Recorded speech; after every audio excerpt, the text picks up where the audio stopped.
Hi all, this is Harsh from Wireframe. We all just learned of a groundbreaking scientific achievement in nuclear energy on December 13th. Scientists at Lawrence Livermore National Lab announced they achieved fusion ignition, the first nuclear fusion experiment that produced more energy than it consumed. This marks an extraordinary milestone in human achievement, but what exactly do they do? How do we get here? And why is it so important for humanity's future and the climate crisis? My colleague Lily Berniker and I have asked the founders of our portfolio company, Xcimer Energy, to share their firsthand perspective and insight on this subject. Xcimer is working at the forefront of nuclear fusion innovation. So let's meet them now. Okay, so we're here with Connor Galloway, Alex Ballas, and Ben Wheeler, the founders of Xcimer. Connor, would you mind starting us off, sharing a little bit about your background and how you came to work in fusion? Sure. Yes, thank you.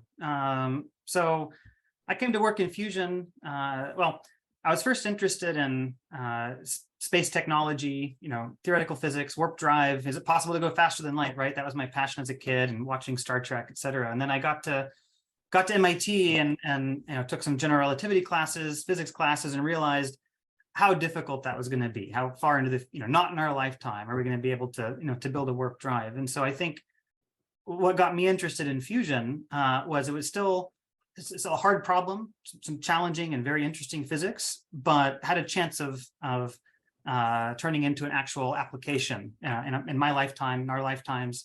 So it met this great middle ground of challenging, interesting physics, but real world application that was feasible in the near term. So that's what got me really excited in the fusion space. And so I did my master's thesis at MIT in the field of inertial fusion. Awesome. And your role now is CEO of Xcimer. I realize I didn't ask you all to speak on your roles, but thanks, Connor. Alex, would you mind walking through your brief background? Yeah, thanks, Lily. Yeah, for me, I was a computer science major at MIT also. And, I got into that, chose that major because I enjoyed it. And I was really good at software and systems and things like that. And about halfway through my time at MIT, I realized I was also really interested in large scale, like real world systems. And so I ended up working on simulations and modeling, physics simulations and high performance computing. And, it was sort of a coincidence how I got involved in fusion, but it quickly became apparent, that fusion and inertial fusion in particular was, one of the most important and interesting problems to work on, and a lot of applications for simulation and modeling. I became convinced, in college that inertial fusion was going to be the path. It was the, most direct path, it seemed to me, to get fusion energy on the grid. And that was what initially captivated me about it. And really exciting now to see the progress at NIF, over a decade after first getting involved. Awesome. Ben, you mind giving a little bit of background on you? Yeah, sure. So Ben Wheeler, so I'm an optics guy by background, and I would say a relative latecomer to fusion. I think there's kind of two pieces that explain why I'm involved. One is, I think, recognizing the underlying optical technology here as being kind of transformational. I think the other is a bit more philosophical, and I was sort of always interested in risk in the course of my career, and in the last couple of years had a little bit of an epiphany about, at least for me, about how we predict death. I think there's this kind of systematic negative bias. And if you look at climate prediction, it starts to look very Malthusian. And so there's this whole history of basically pessimistic prediction that ultimately comes down to, like, we discount future knowledge. And I think when I view that, like to me, the answer to the climate crisis is not this kind of drawdown philosophy that's very common, but I think actually, like, how do we maximize future knowledge? And for me, that comes down to energy. I think energy abundance, like philosophically, energy abundance will change the way we think about the world in the future. And so that piece is, I think, very important for me. That's awesome, Ben. Thank you so much. And thank you guys for introducing yourselves. Before we dive into fusion and this recent breakthrough, which is obviously momentous, let's quickly lay a foundation here. Most folks are familiar with nuclear reactors and nuclear weapons. but may not understand the fundamental difference between fission and fusion, or why fusion has been this holy grail in energy research for decades. So Connor, could you explain maybe really quickly what fusion energy is and why exactly it's so hard for us to produce? Yes. So fusion and fission are similar, but quite different. Fission is where you have heavy atoms split apart and produce energy. In fact, iron is the most stable nuclei. So any atom heavier than iron, if you split it, it'll release energy. Any atoms lighter than iron, if you combine them, it'll produce energy. So fission is heavy atoms being split. Fusion is lighter atoms being combined. The reason why it's so hard to combine light atoms such as hydrogen and helium is you have to heat hydrogen to millions of degrees. And when you do that, the hydrogen forms a plasma for these charged particles swimming around, and protons and free electrons. And the protons like to repel each other electromagnetically. So it's very hard to get them to come close enough together to combine and undergo a fusion reaction. So you have to heat hydrogen gas up to millions of degrees and confine it for a long enough time for sufficient fusion reactions to occur. So that's why it's difficult. Super helpful, Connor. And maybe Ben, since you touched on this already, why is fusion considered to be such a game-changing technology in helping to address the climate crisis? Yeah, I mean, I think there's some sort of narrow technical reasons, which are basically like a very, it's like almost no fuel inputs. So there's a basically very large amount of available fuel. There's things like it's got a great waste profile. And I think in the long run, good economics. And I think that latter, again, I think abundant low-cost energy will change the way we think about the climate crisis. I mean, most of what you're seeing out there, I think, assumes basically essentially a natural rate of decay of atmospheric carbon. And that's a big assumption. I mean, that assumes basically that we take no action. And for me personally, I think like that's based on a certain view of the cost of energy. And I think when you remove that constraint, we'll probably think about it differently. And I think, by the way, that also changes the sense of like a deadline. I mean, I think most of the deadlines are we have to solve this in 10 years because we've done these projections which show how much will have accumulated and how long it takes to basically weather out. But I'm not sure that's the right way to think about it. Super helpful, Ben. And I think just touching on the impact on the climate crisis, I think it's most clear often for those of us in climate tech, how 24/7 zero emissions energy can advance decarbonization goals. And I think there's still a lot of almost like philosophical ideation around like what a civilization looks like in true energy abundance and what we can do, with carbon removal if we have free electricity, or myriad use cases on how we advance quality of life outside of even the climate crisis, but super helpful. And thank you, Connor, for sharing also why it's hard. Clearly recreating the conditions of the sun on Earth are a pretty tall task. So I'd love to maybe just go back to you, Connor, and quickly talk through how what the primary approaches to fusion are today, either in public research or in private companies, and kind of their relative maturity, just so we have an understanding of how we've been trying to achieve this so far. Got it. Well, there's three methods of confining a plasma in order to keep it confined long enough to get energy out. One is gravitationally, like stars, but obviously we're not doing that on the planet Earth.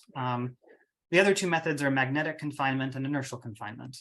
In magnetic confinement, you use strong magnetic fields to confine charged particles in a vacuum and keep the plasma off the wall. And it's more of a steady state device. Confine the plasma, heat it to ignition temperatures, and it's confined. You get steady state power output from a magnetic system. A classic example is a tokamak.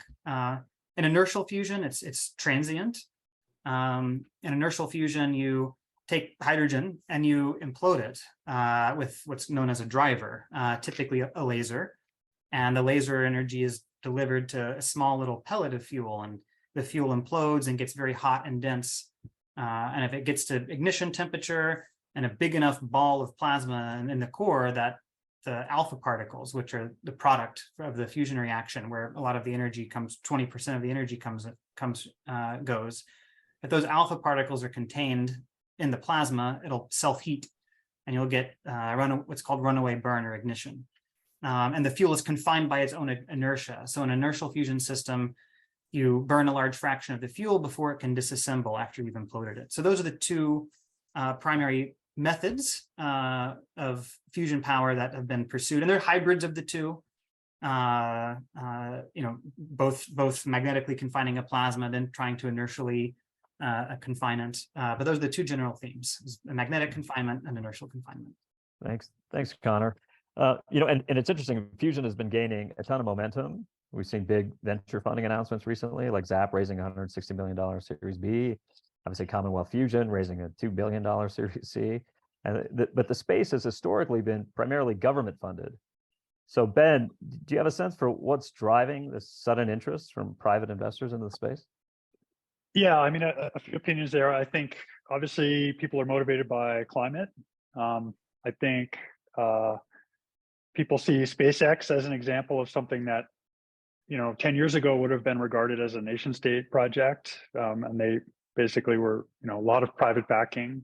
So I think that changed people's bar. I mean, I think there's been, you know more about this, probably some shifts also in the venture industry where, there are LPs that are willing to take different risks over different time horizons. So I think it's a combination of all of those. Awesome. Well, thank you all for setting the stage for where we are, or what was reported at least last week.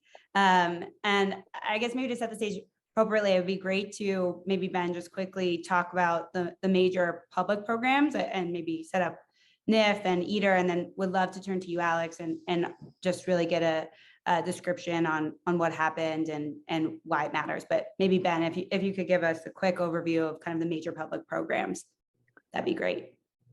Actually, Alex knows a lot more about that, so I'll go straight to him if you don't mind. Yeah, that'd be great. Alex, I guess, what is NIF, or the National Ignition Facility? What are they working on? And then maybe we can set the stage for what happened a couple of weeks ago. Yeah, absolutely. So NIF is the latest in a series of large-scale inertial fusion laser systems that have been built by Lawrence Livermore National Lab. The concept of inertial fusion was first developed at Livermore in the 70s, and they built a series of larger and larger laser systems for research purposes and for material science questions and things like that, and also towards inertial fusion energy. And so NIF is the world's largest laser system. It produces a 1.8 million joule laser pulse that essentially illuminates the little pellet of fusion fuel. And I think I'm probably going to get the date here wrong, but NIF was completed in, I want to say 2009, and has been making steady progress towards, fusion ignition ever since.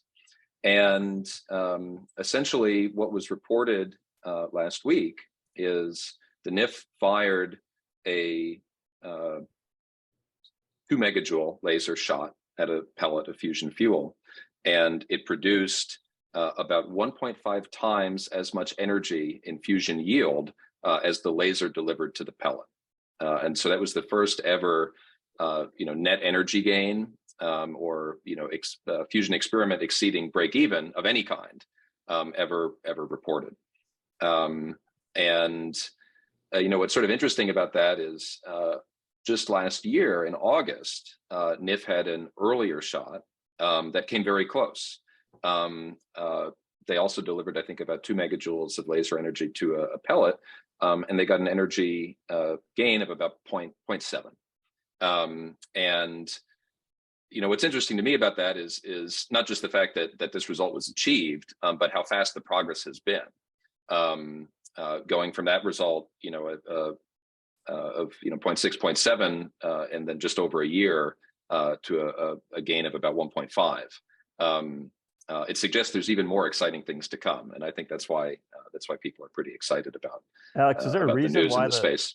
Is there a reason why the pace of innovation seems to have picked up? I mean, certainly it's a problem that has been worked on for decades, but your last comment implies that we are getting better at a faster rate. Is that fair? I think the technical explanation is that the energy output from this process as a function of like the quality of the inputs is very nonlinear, right? So the previous efforts have been, trying to better control different sources of non-uniformity in the pellet fabrication and the laser, and none of those efforts were sufficient to actually produce ignition or net energy production. But now that they've done it, they're seeing very like rapid or steep movement on the yield curve as they make additional improvements. And that's what's really exciting, because I think I had mentioned in a previous context, it's much easier to take a system that works and improve it than try to get something to work in the first place. And now they're over, thanks to the work of thousands of people over decades, like now they're over that threshold. Right now they have a system that works, and they can diagnose it and see, what can be done better. Whereas previously, you might imagine it was a little bit more like shooting in the dark, right? Something didn't work and it was harder to tell why. So now that we have hit energy gain, or scientific break even, I've heard some folks refer to it. I guess obviously we're optimists. I know that y'all are dedicating your lives to doing this work in inertial confinement fusion, but I think when I first started learning about fusion, scientific break even was kind of the watershed moment, like what we've been working towards for decades. And now that we're here, I think the results have been pretty varied.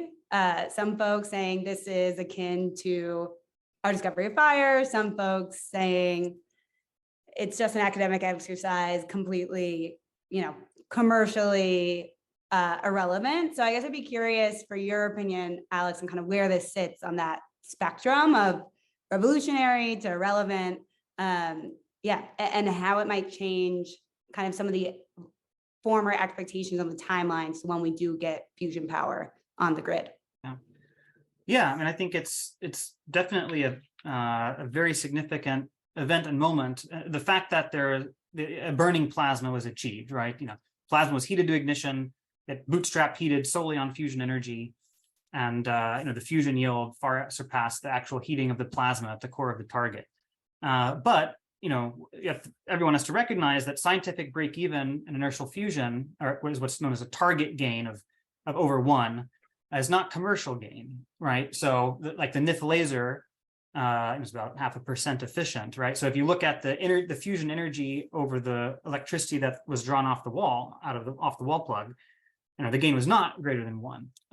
So that's the next step. But as Alex mentioned, having the first milestone of having a self-heating plasma is huge, because the way an inertial fusion system scales, that's different than magnetic, is that in magnetic fusion, you have to heat the entire plasma up to get it to ignite. In inertial fusion, there's 2 separate parts to a target. If you imagine the laser just fired and imploded the target, now imagine the target's imploded, right? What it actually consists of is a colder, dense shell of DT, of deuterium tritium fuel, surrounding a lower density, what's called hotspot. This is the NIF target design.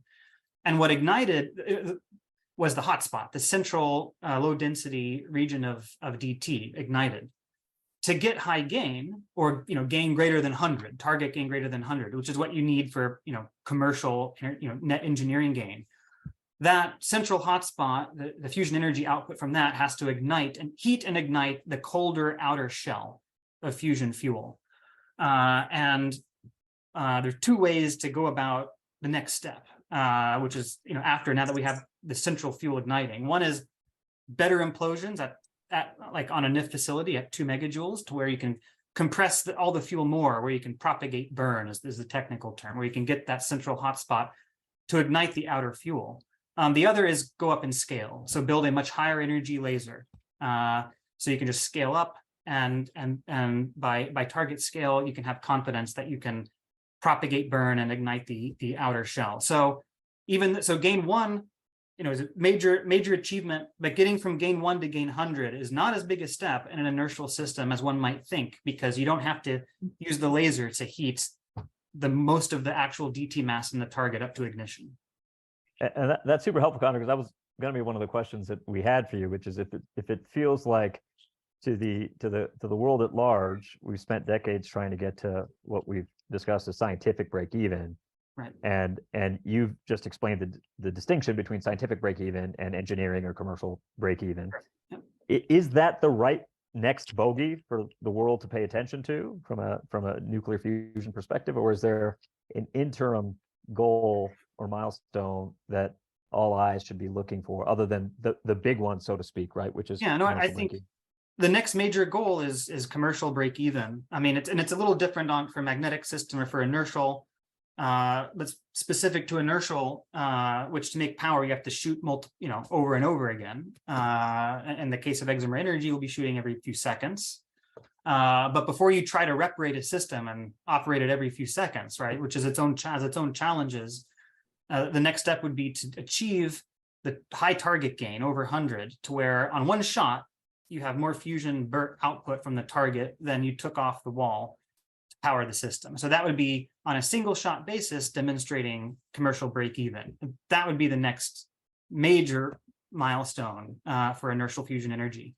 And then there's engineering challenges to then, you have to repeat that. There's tritium handling, tritium breeding. There are challenges on the back end for a DT system that's shared by many companies and many projects. But the next major milestone, in our view, is commercial break even in terms of energy gain. Awesome. And building off that, Alex, I guess I'm curious for your perspective on the next biggest blockers after commercial gain on a target. So I think you alluded to them, Connor, but kind of what are the next outstanding questions, either scientific or physics-based or engineering-based, that we need to unlock before we get fusion electrons on the grid? And if you have a guess, I'd be curious kind of for your expectations on timing. Again, to Harsh's point earlier, and as we've been discussing, fusion research started in the 70s, kind of if we had to guess on kind of the relative time or resources required to unlock those next goals, would be curious for your perspective on what they are and how long they might take us from here. Yeah, I mean, I think some of this differs between approaches, right? There's different concepts for fusion. They have different different requirements and different roadmaps. I think it comes down to, there's a lot of work needed around sort of engineering of fuel cycle components. All these concepts, or most of these concepts for the first generation of fusion systems, involve deuterium tritium fuel. And tritium needs to be produced from lithium inside the fuel cycle. And so there's different concepts for doing that.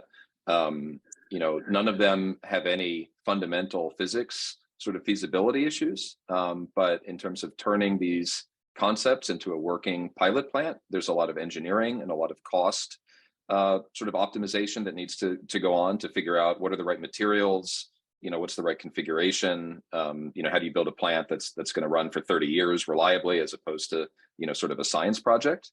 And so I think, that sort of comes, you could sort of apply the same thought to the industry in general. Like once you get the basic feasibility argument out of the way, then it comes down to what does it actually cost, right? And what is going to be the lowest cost way to put this on the grid with the least risk.